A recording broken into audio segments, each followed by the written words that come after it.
The amazing. Check them out.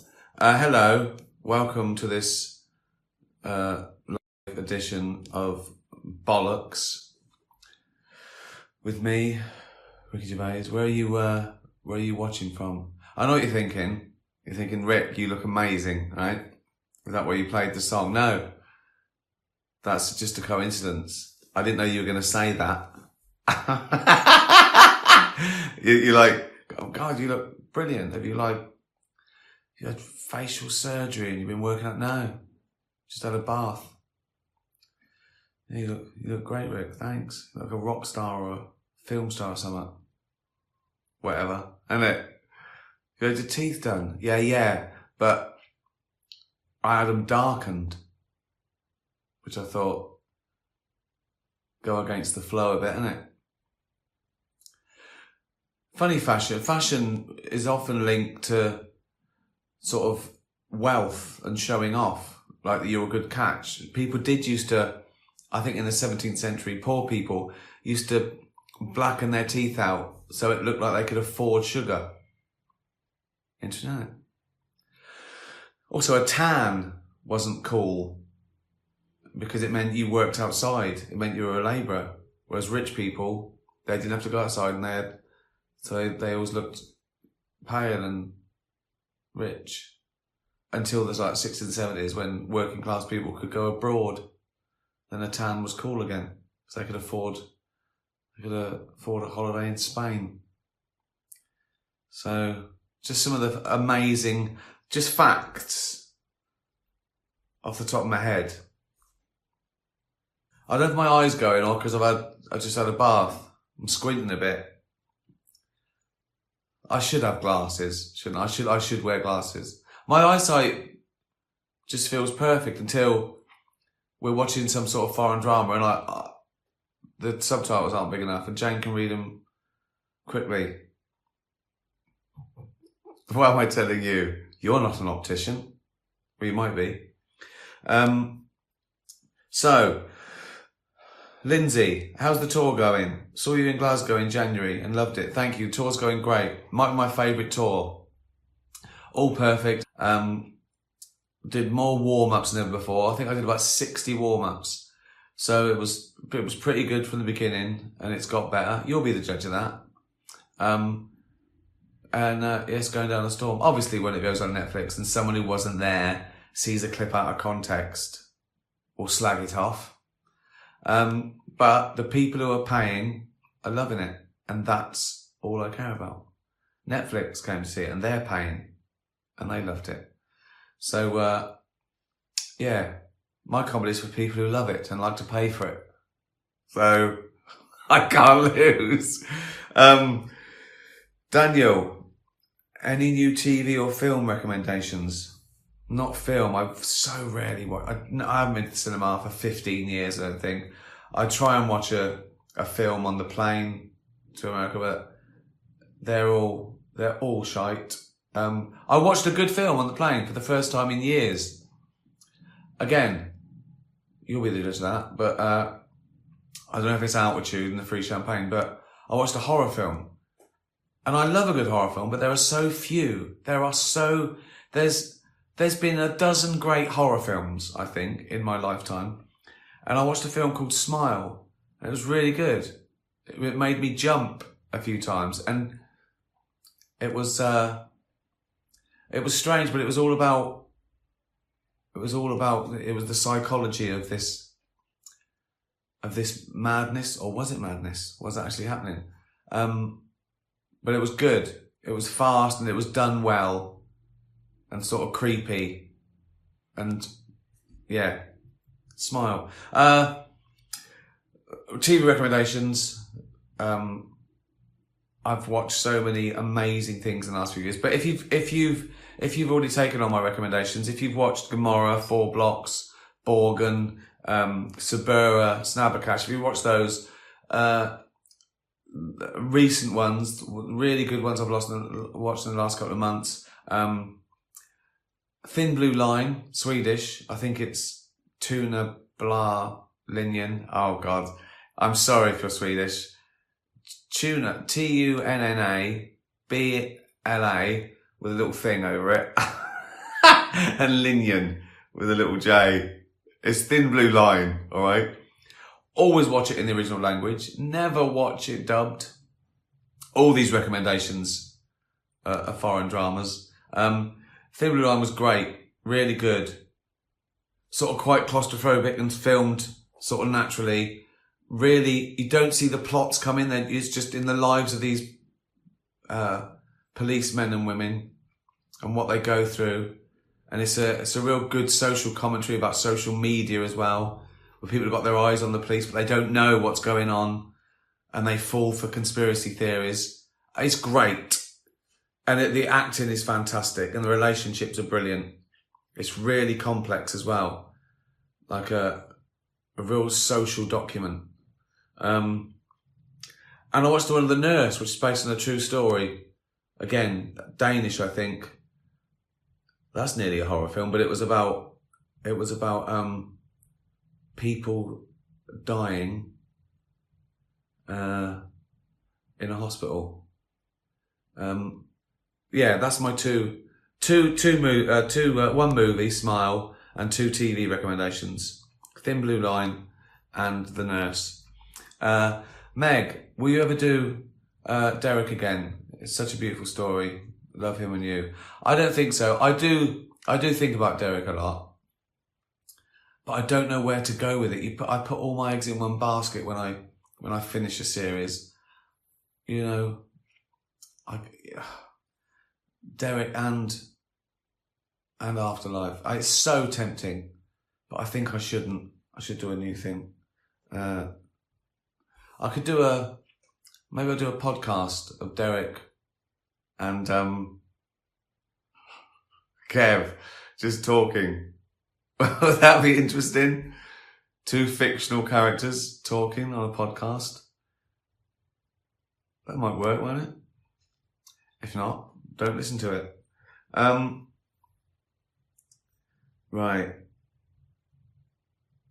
Mr. T, the taco.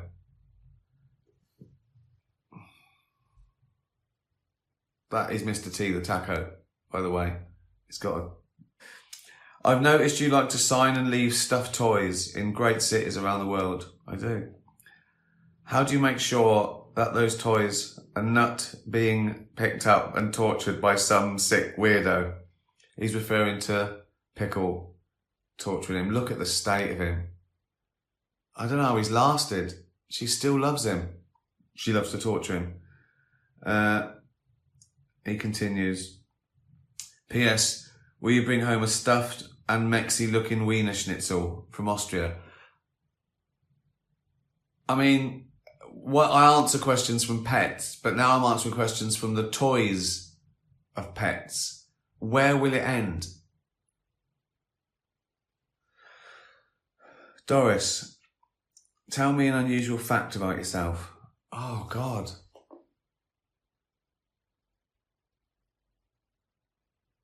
I don't know. You know everything, don't you? After millions of questions, you know everything. An unusual fact. What, like I've got an extra or something? I haven't. I don't really do a lot with the 2 I've got, so I wouldn't want a 3rd one.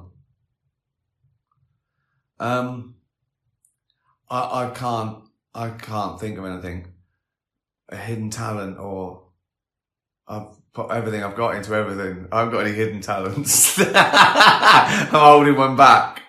Imagine me holding back. Oh,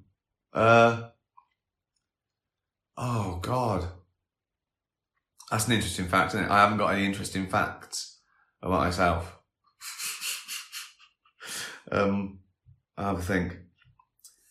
Lisa, if you could totally eradicate something, what would it be? Oh. What do you mean, like magically, or like, well, global warming? If I could just fat fingers and there was no global warming, so the world would... Although, would that be a good thing? You know, it's our fault. Maybe we deserve... Well, actually, no, we don't do it, because we won't suffer. The people who've caused global warming won't suffer, will it? It'll be future generations. They're annoying too, though. I can't imagine future generations being all lovely and they don't deserve it. So,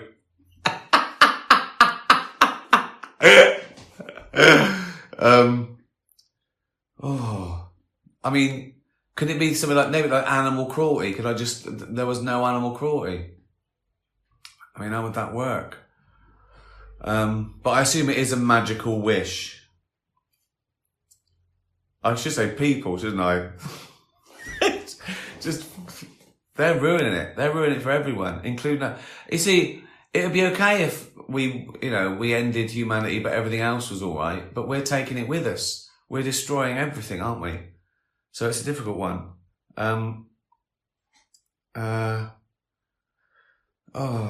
Stupidity. Well, would that work? It was just like everyone was pretty smart. We'd find something up, wouldn't we? Because it's not all stupid people that cause the aggro, is it?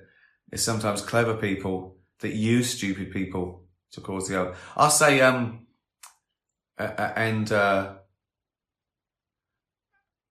specifics as well, because I could say, end Yulin, just end things like that. All the terrible things that animals go through for no reason. I say, the destruction of the planet. Just stop all the shit. There's a wishy-washy answer, isn't it? Tricky that, isn't it?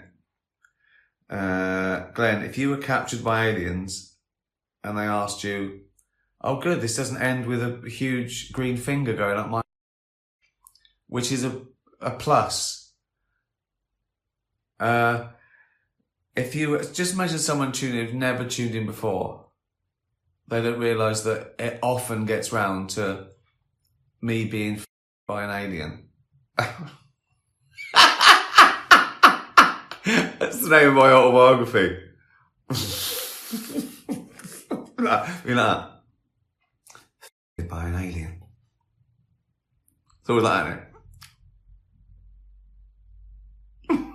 Ricky Gervais. By an alien. It might work. If you were captured by aliens and they asked you one thing on Earth that they should be scared of, what would it be? Because I'd say spiders to really freak them out. So they're scared of them too. Or I'd go spiders and they go, oh, what can we do? I go, get rid of them. Not from the planet, but put them all in North Korea. So they're still there, right? What would I say? One thing they should be scared of. Oh. Would they just be nervous, or would they go, we can sort this out? Are they sort of super intelligent? Like they're going, tell us one thing you don't like, we'll sort it out. Or is it just to annoy them? I go something like, car horns. So every time the car, I'd say spiders, because then they're in the same boat as me. Then we're on an equal then, aren't we? Brenda, forever living in New York's biggest millionaire penthouse, or in a houseboat in Amsterdam. Oh, for me, I've got to choose to always, I never go out? Or do you mean, do I live in New York in a penthouse, or Amsterdam in a houseboat? Forever. They're both great. Oh. Can I live in Amsterdam in a penthouse? Could I just tweak that question? Amsterdam's amazing. I love it. New York's amazing, but I've more recently discovered Amsterdam. Europe's amazing. The world's amazing. Can the houseboat in Amsterdam be like the QE2?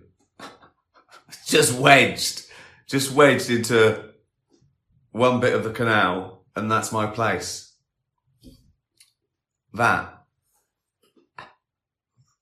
People go past Oh, what the fuck's that? That's Ricky Gervais. He lives here now. It's his houseboat. It's a big houseboat. What are you, fucking boat-sized police? That's where he lives. Be like the Ark. Without all the stray cats and dogs. Come on. Sue, can you say any more about your animated pilot? Is it Flanimals? No, it isn't. Yeah, I thought I told you last time that I've got a couple of ideas, 3 ideas, I don't know which one to do. So I'm going to do a little pilot for each maybe and then decide. It's not Flanimals, but that's the first one I'm going to get together. A little animation idea. Can't tell you about it. Might never do it. But no, it's not Flanimals. And Andrea and Pono, what is your favourite joke ever? Oh, I know. I actually put this in my film Cemetery Junction. I love it. It sort of deconstructs sort of classical one-liners. There's a real juxtaposition in the subject matter and the punchline. It's great. Okay. You've heard it before, obviously. Why does Noddy wear a hat with a bell on it? Because he's a...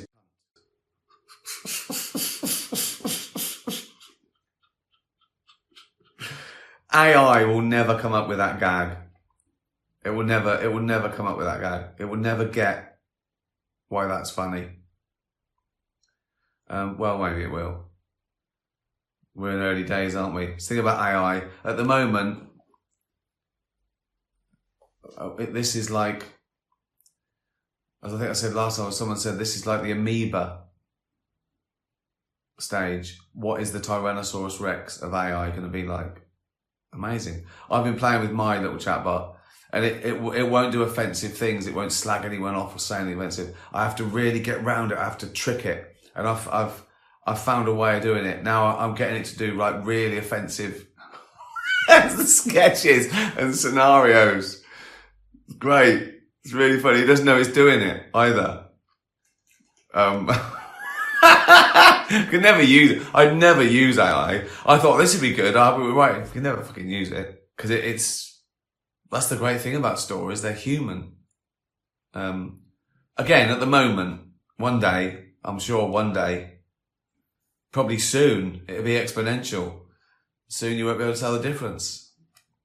But at the moment, I'm just happy annoying it and making it. It's like the first days of like computers when you'd save a file and you'd call the file, and then every time do you want to open the file? Yeah, I do. Pathetic, that is. Grow up. Nikki, what is the best music concert you've ever been to? I think we had this before, and I didn't know because I've seen the greats. I've seen Bowie, Springsteen, right? Iggy Pop, right?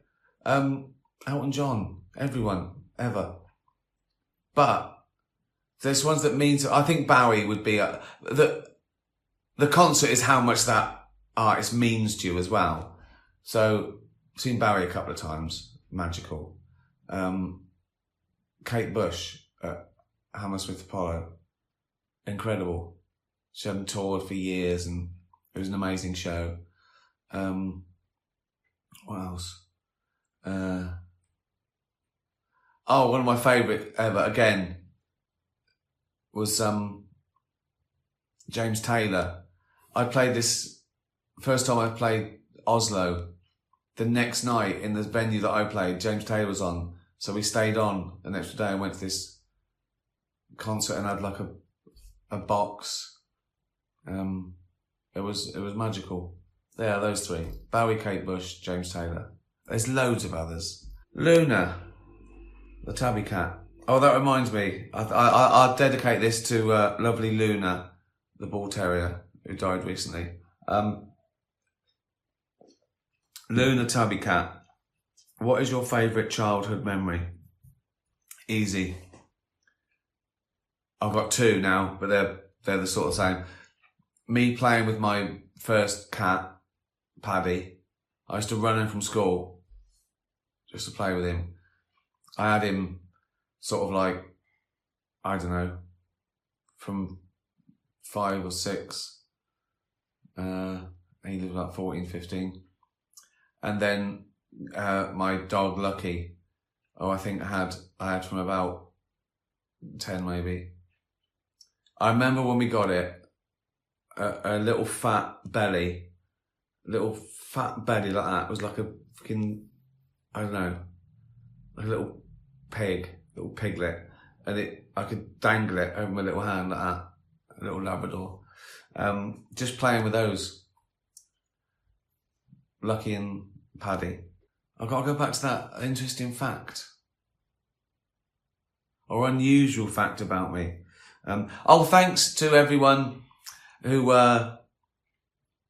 watched 7 Minutes, little short film on BBC iPlayer. It's only available in the UK. But Daniel did tweet it. I've just stitched him up, haven't I? To the FBI.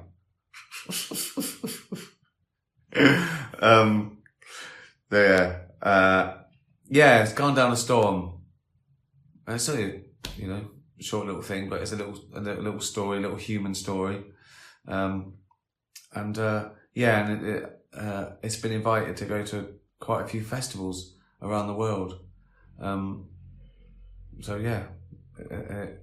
was lovely that. I want to do another one. I like short stories. They're good. Little short movies, something to say. I know what to say, right? So, I don't know if I should say this. I've been talking to Spotify, okay? They want me to do something. I want to do something. It's mutual. We don't know what to do. And I want it to work. And I want it to be fun. I want it to be easy. I don't want it to be my job. I don't want to have to do tons of research and write something like it's, a Radio 4 documentary. And I wondered if this would work on Spotify. Would it? Me just half a week just answering your stupid questions. I mean, they've got 500 million subscribers. I mean, I still sort of use you idiots to, ask the questions. But, ones like, things like that, the alien thing and, my favourite joke, that would go down a storm. You just need thousands of them. But you won't run out of stupid questions, will you? What can I call it?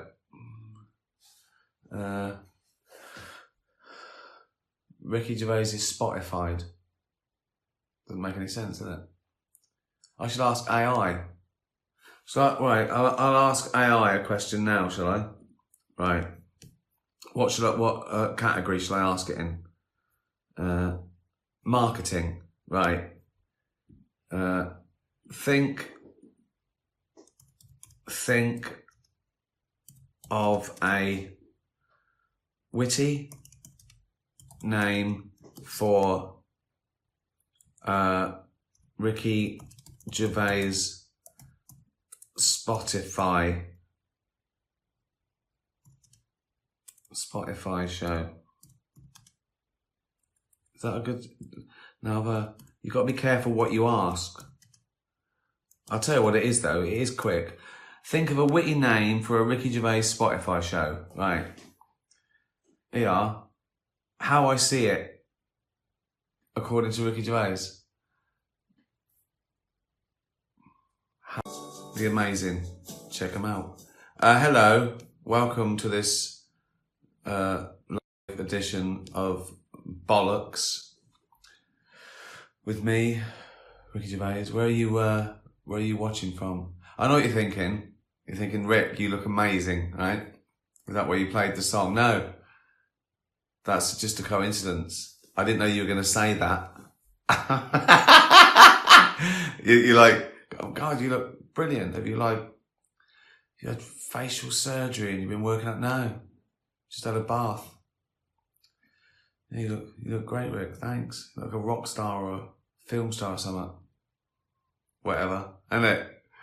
You had your teeth done. Yeah. But I had them darkened, which I thought go against the flow a bit, innit? Funny fashion. Fashion is often linked to sort of wealth and showing off, like that you're a good catch. People did used to, I think in the 17th century, poor people used to blacken their teeth out so it looked like they could afford sugar. Interesting, isn't it? Also, a tan wasn't cool because it meant you worked outside. It meant you were a labourer. Whereas rich people, they didn't have to go outside, and they always looked pale and rich until the like 60s and 70s when working class people could go abroad. Then a tan was cool again because they could afford a holiday in Spain. So just some of the amazing just facts off the top of my head. I don't know if my eyes going or because I just had a bath. I'm squinting a bit. I should have glasses, shouldn't I? I should wear glasses. My eyesight just feels perfect until... The other thing is this ridiculous thing of, oh, let's ask the average person what they think. Let's stop asking the average person what they... Do you know how f***ing stupid the average person is?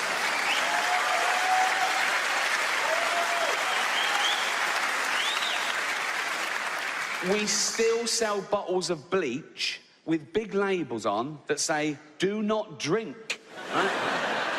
Let's take those labels off, right? For 2 years, and then have a referendum.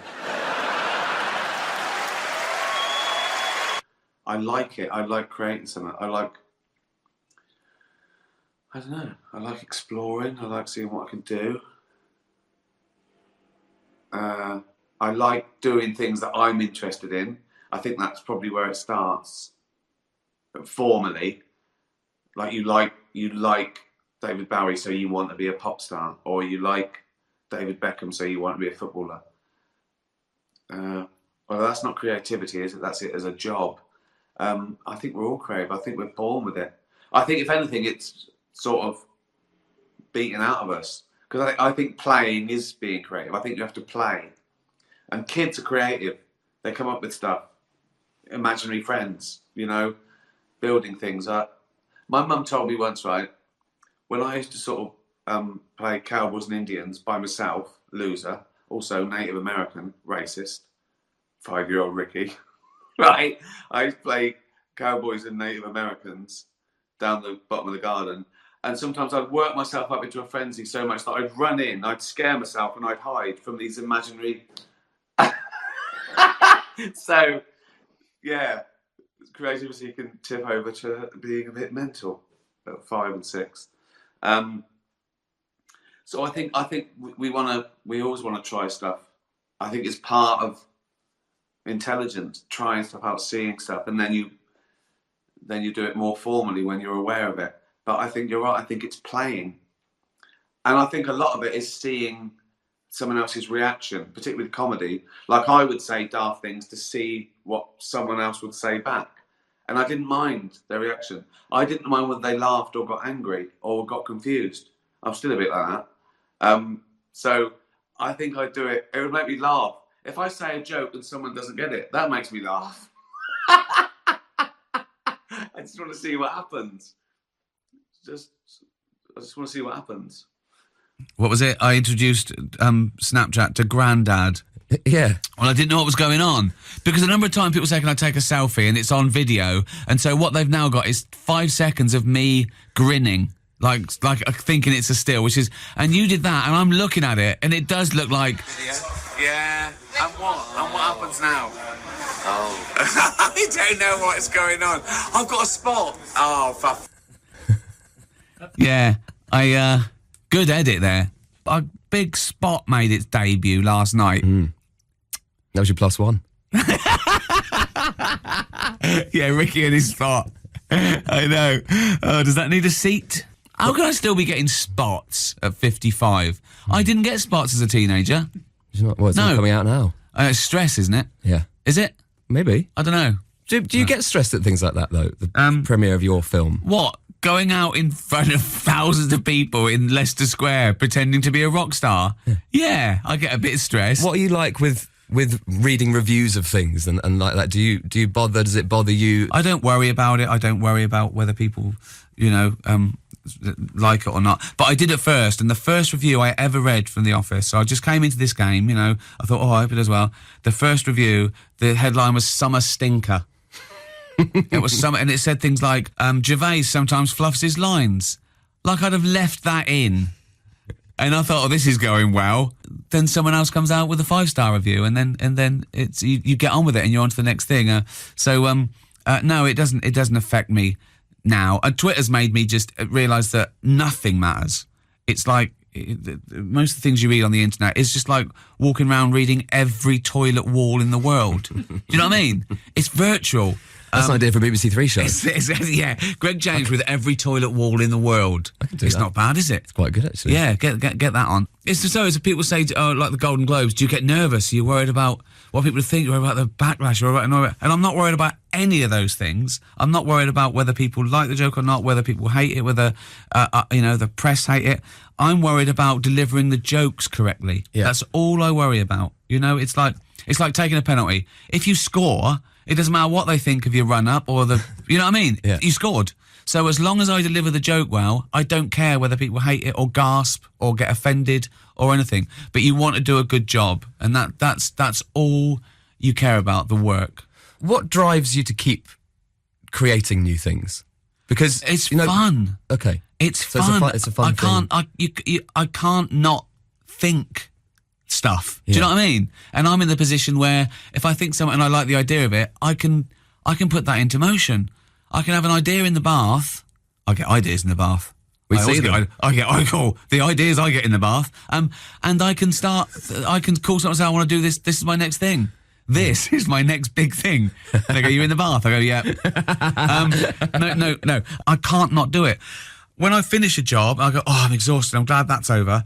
I get half a day's thinking, and I have an idea. As soon as you relax, you get an idea for your next thing. Yeah. I go for a jog and I come up with one joke or an idea. And you never know what it is when it's in your head. It could be a stand-up piece. You could put it in a narrative piece, But it's just fun having ideas and then making them. That's why I do it. Also, the money's mental.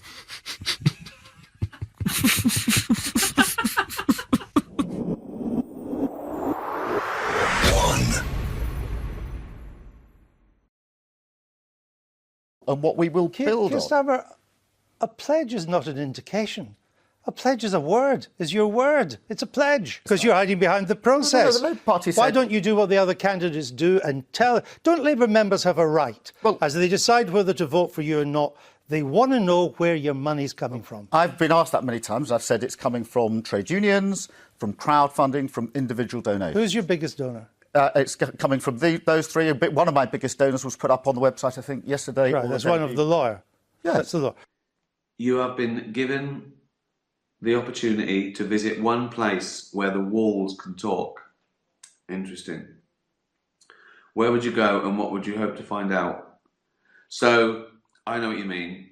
So, the walls have got all the secrets of all the things that have ever happened there. Is that what you mean?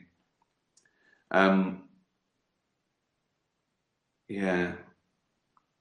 Well, I think most people think of the White House or 10 Downing Street or the Vatican, which would be... I'm not really interested in politics and when people plan to do things because they're sort of documented. And I know there's sort of secrets and stuff, but I'm more interested in like sort of scientific discovery and things like that, really. Like, I don't know, Isaac Newton's laboratory. What was he doing? What was he...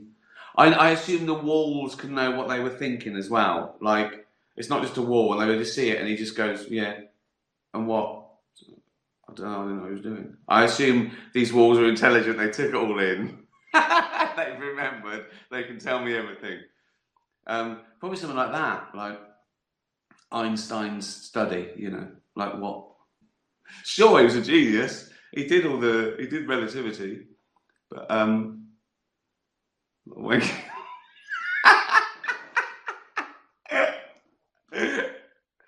oh God.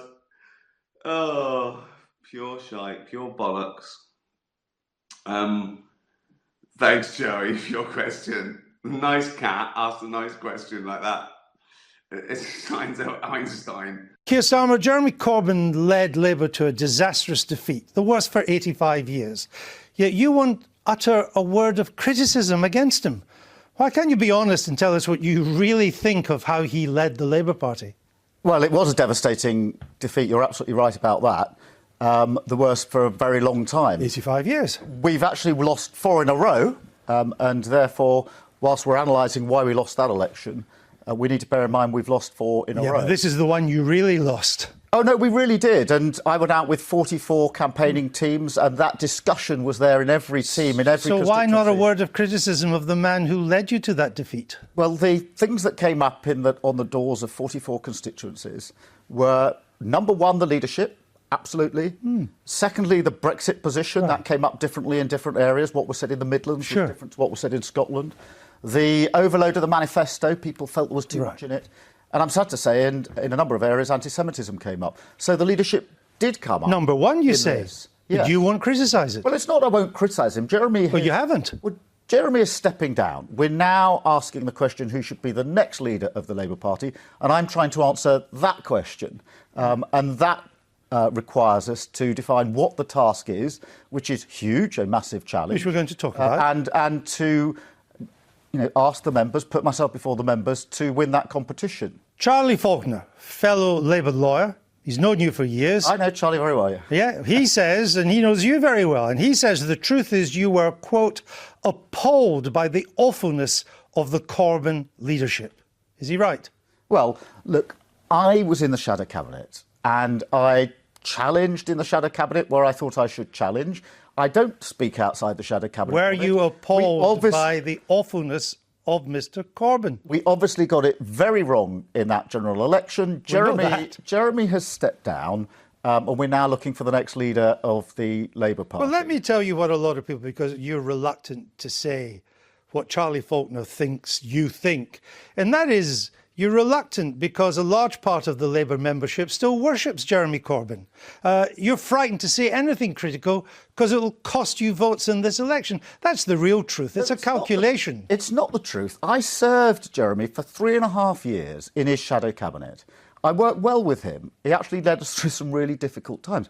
I had disputes with Jeremy, things I didn't agree with him on, and we either had it out around the shadow cabinet table, or on occasion I went to his constituency office and we had a discussion there. So I know what I agreed with Jeremy, but the question now is not what's the criticism of Jeremy, it's who's the best leader to take us from where we are now to where we need to go. And I've been running a very...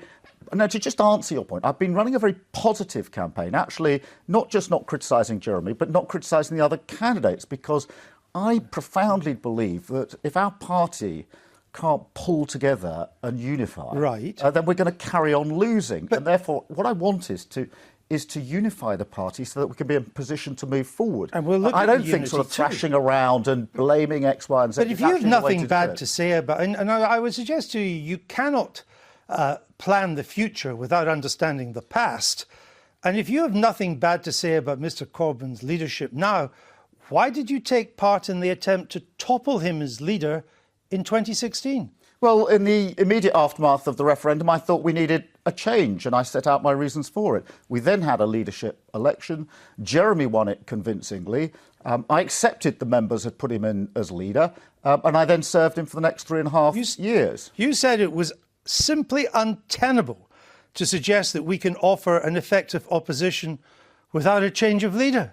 Untenable. But we then went through a process, agonising process over the summer of 2016. Jeremy won convincingly, and I took the decision that in those circumstances, the right thing to do was to serve in the shadow cabinet, particularly on a brief such as the Brexit brief, which was so important. I think that was the right thing to do. I then... Well, maybe you were right, because it did turn out to be untenable. You got thumped in the election with Mr. Corbyn. You are a government agent for MI6, transmitted subliminal messages on your shows to the people of the world. The message is your choice. What message do you send out? So I can change the world without them knowing by just doing these. I've been sending out some little things that people will go, oh, maybe I'll become vegan. Well, things like that, right? That's a good one, obviously. Stopping animal cruelty. What are the big ones? Protecting free speech, secularism for the world, fairness, and equality, and that's supported by free speech, and vice versa. And animal cruelty, they're the main three for me, aren't they? If I could stop animal cruelty, I'd sort of. But then there's another injustice that's equal if you can't have free speech. It all comes from that, doesn't it? I mean, if I could make the world secular, I think all the problems would be solved. Really, people they learn truth and had the right to say it, and fucking hell, you're a dog, Gunnar. Why are you asking me questions like that? I haven't had time to think about it. I've been given the greatest opportunity of mankind, and I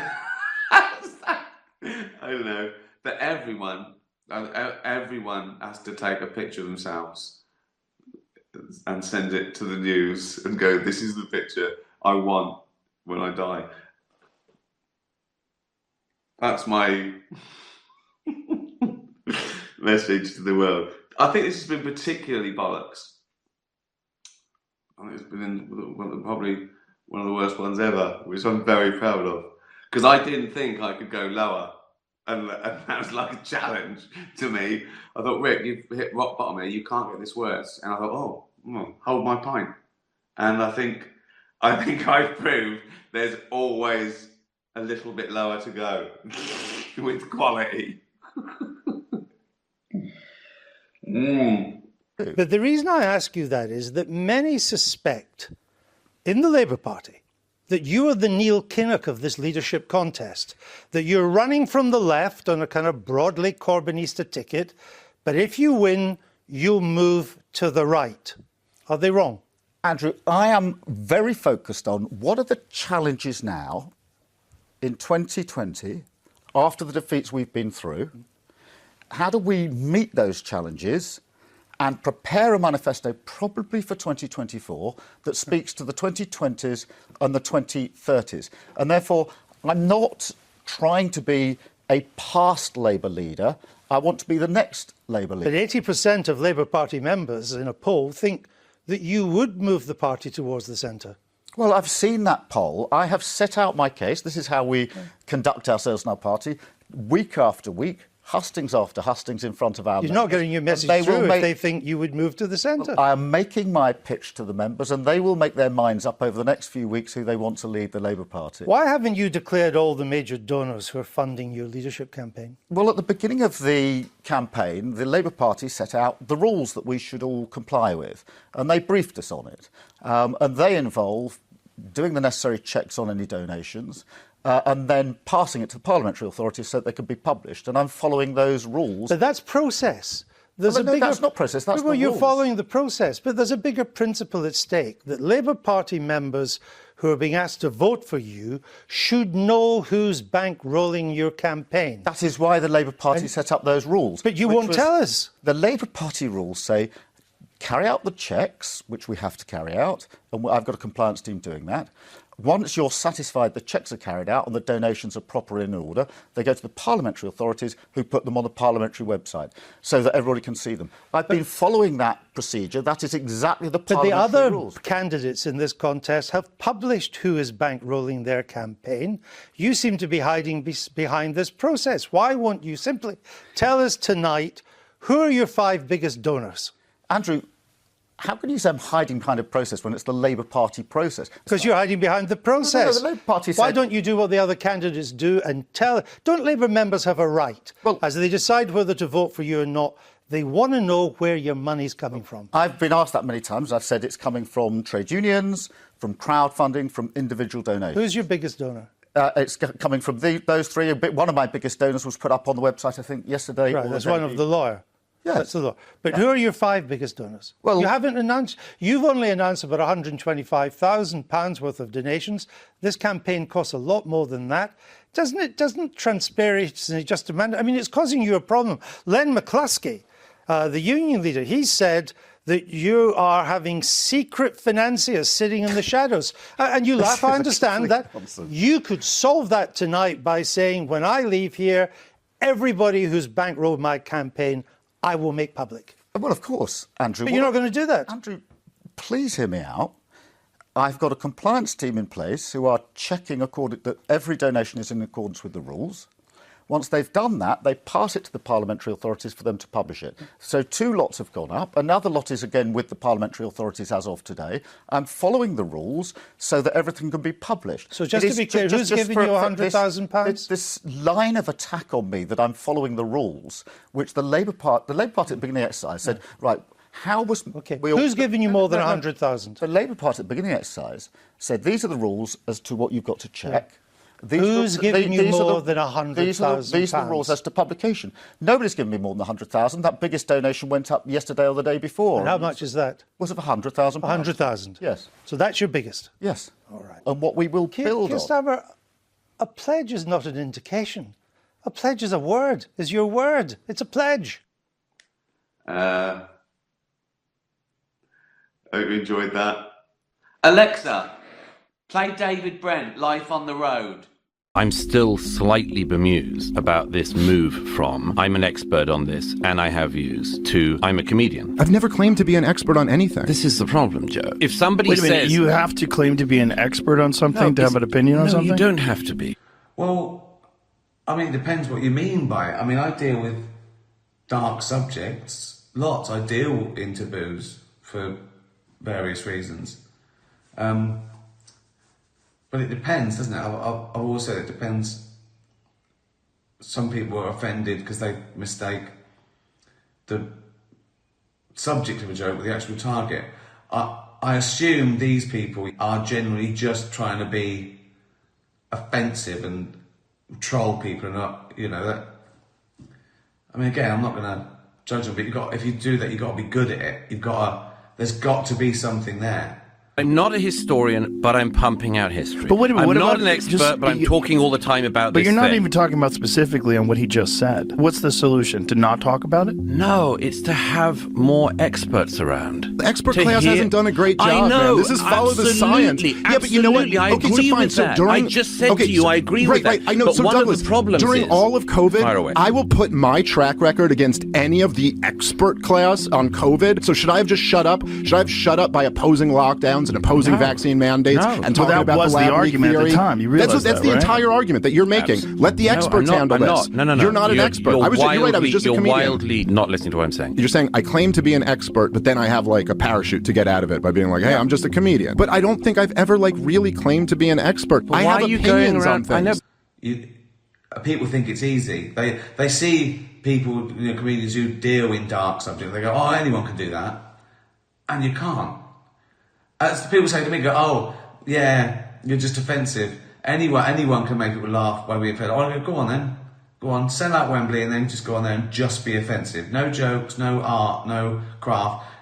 After about 20 seconds, you'll go, yeah, there's a trick to this, isn't there? It's a skill, it's a tightrope walk. Imagine if you're walking along the you kept falling off and breaking your leg. People go, he's not very good. You can't go, oh, you just don't like the way you're not walking the tightrope properly. You've got to be good at it.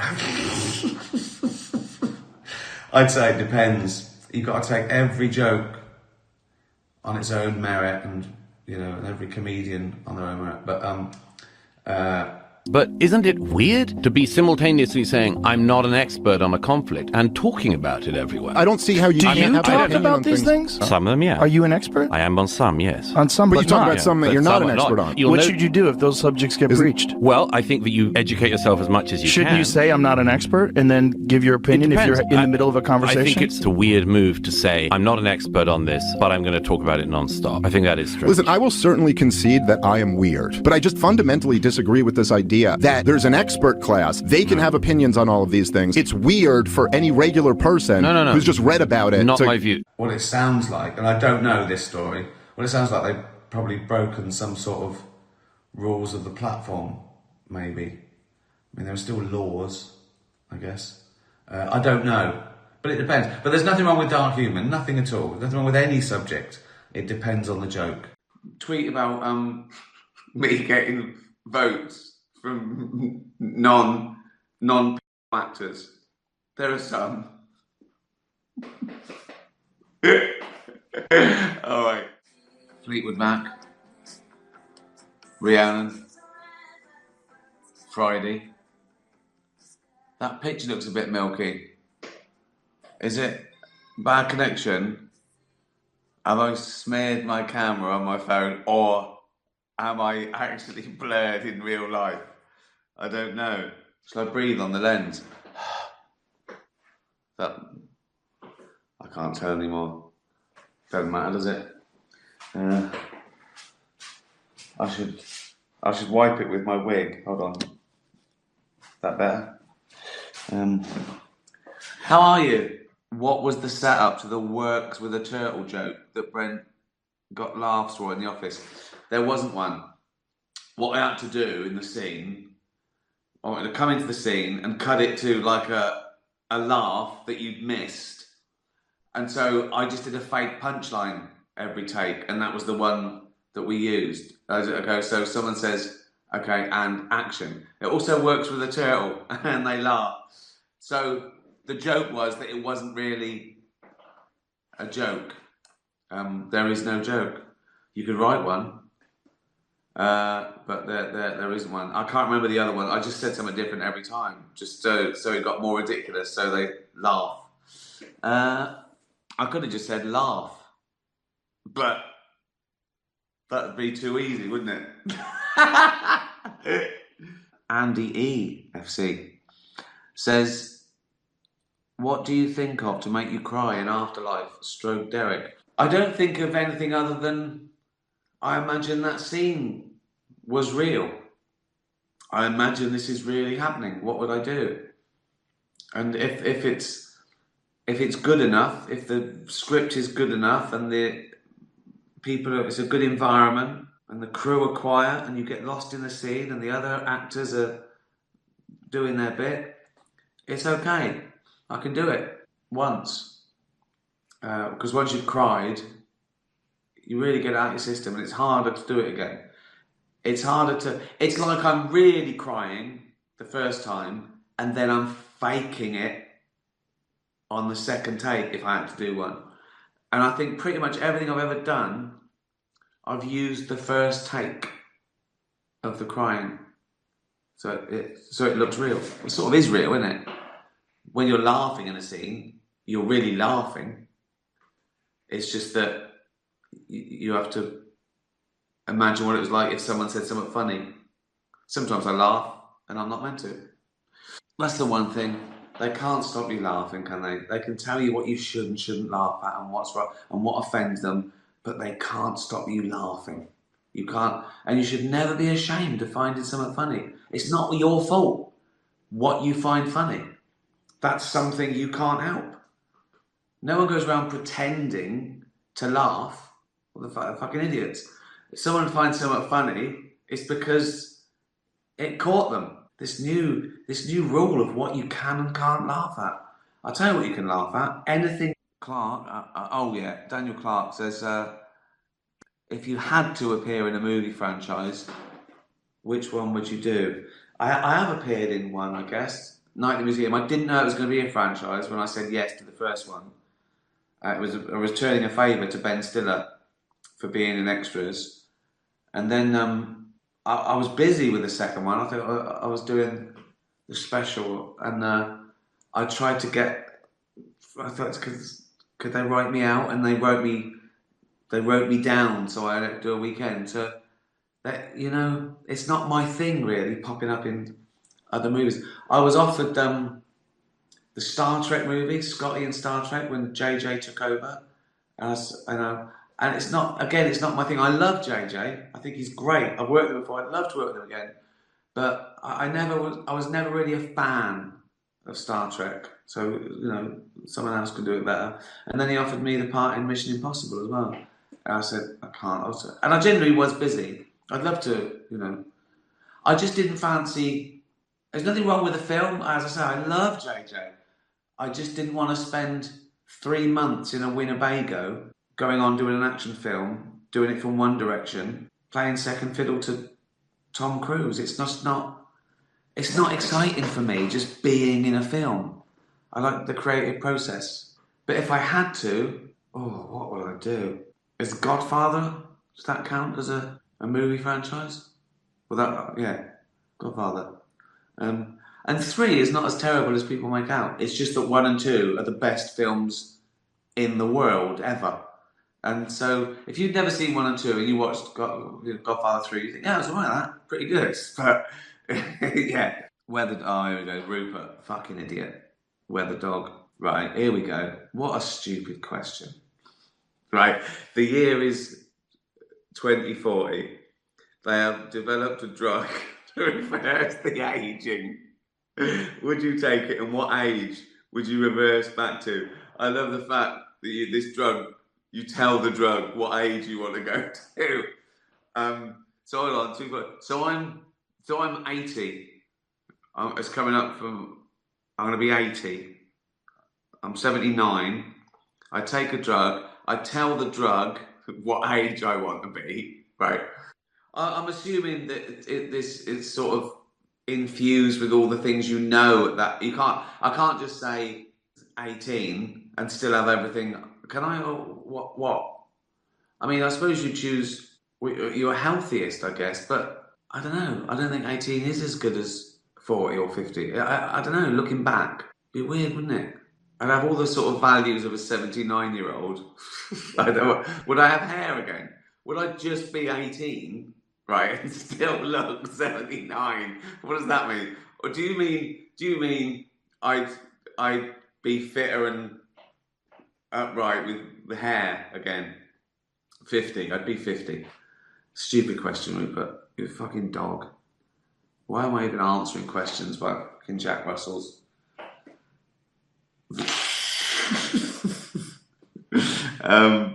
Cam Conway says, with absolutely no credits, I think it means him, with absolutely no credits, is it best to seek out a production company or a literary agent to take a look at my comedy script?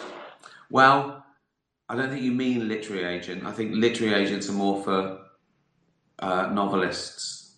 I think you mean writing agent. There are often normal agents who represent writers or actors or... So, is it best to seek a production company or an agent? Well, it depends. It's sort of the chicken and the egg, because if you've got a production company interested and you made your thing, you could have the pick of every agent in the world. But if you had an agent, they might be able to get you to a production company where you might not be able to get yourself. I don't know. You can do a lot by yourself. They've got contacts. But I don't know that it's any easier for an agent to look at a script and decide to take you on than it would be a production company. In fact, I'd say that probably production companies are a bit hungrier. But they might not take unsolicited scripts without an agent. It really is tough.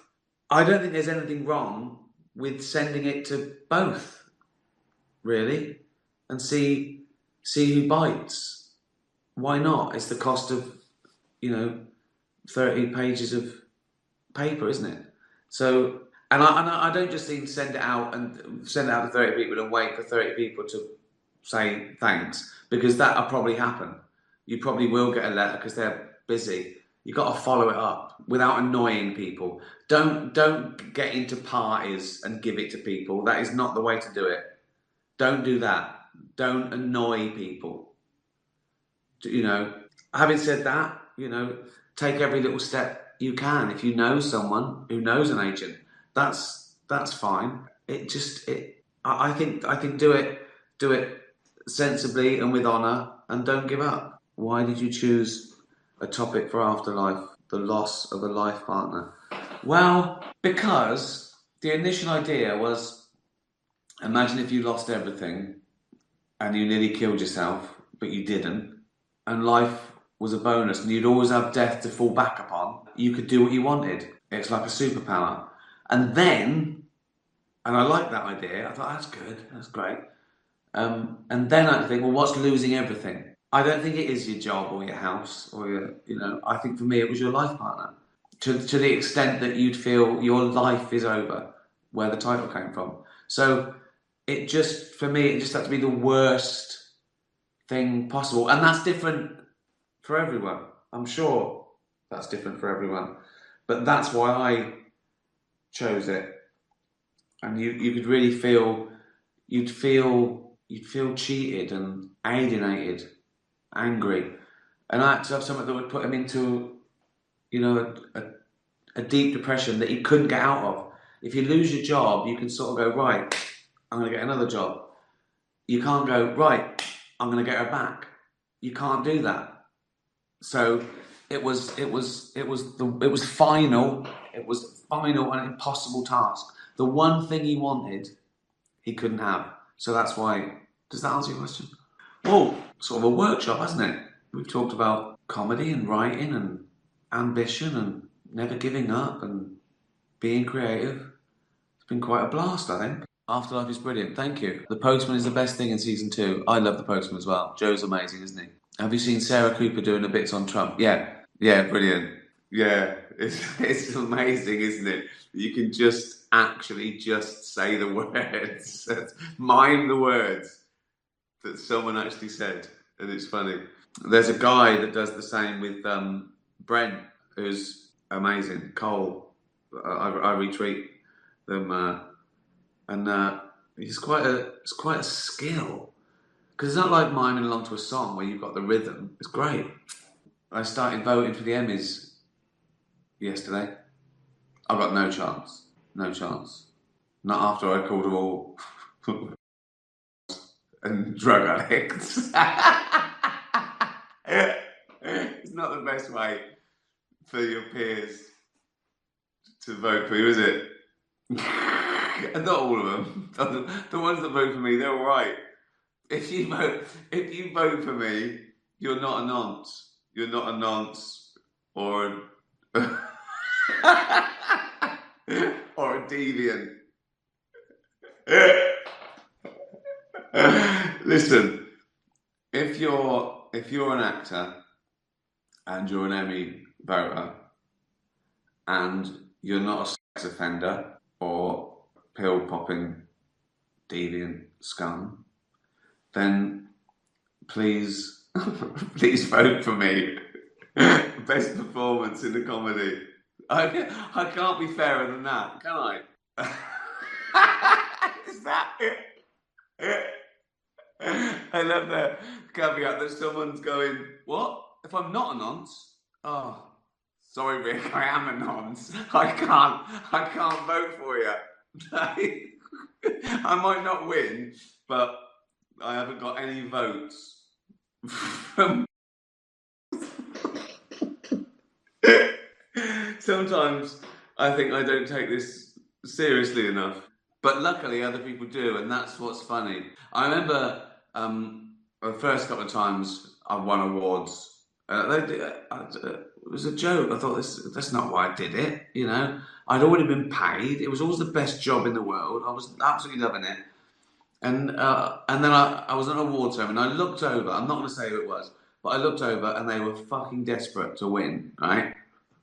And then, because they're so desperate and needy, that's when I wanted to win, and I did.